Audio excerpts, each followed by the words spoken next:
لێرەکانی هەفتەی حوتەمی پاڵاوتنی خولی پلە دوی کوردستان و لە کۆمەڵی یەکەم یانەی جیهان لەسەر یاریگای یانەی پیشەسازی لە هەولێر میوانداری چۆمانی کرد. هەرزوو جیهان 2 گۆڵی لە خولەکەکانی 7 و 13 لە ڕێگای یەحیا موحەممەد تۆمار کرد و پێشکەوت.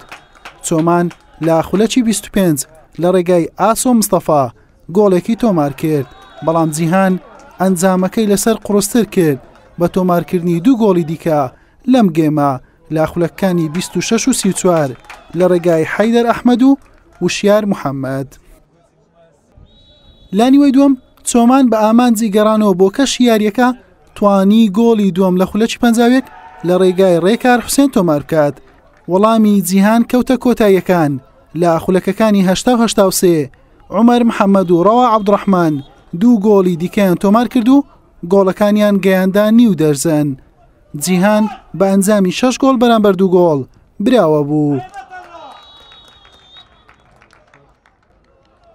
الحمدلله سپاس بەخوای گەورە سێ خاڵەمان بەدەستینا و زۆر مهم بۆ سێ خاڵە یعنی کەتینۆنا و ورکاڤەرێکی زۆر بەقووەت ئینشاءالله خوای گەورە موفقمان کە گەمەی داوی من مسۆگەربی بەشکەم بەسەرکەوین لە قۆناغی داهاتوو خاڵەکانمان زۆر باش دەبی.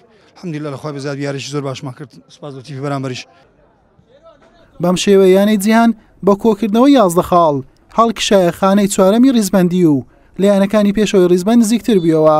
چۆمانیش تەنها 3 خاڵی هەیە لە خانەی پێش کۆتایی ڕیزبەندی کۆمەڵەکەی. حوسێن محەممەد کەناڵی پێام هەولێر.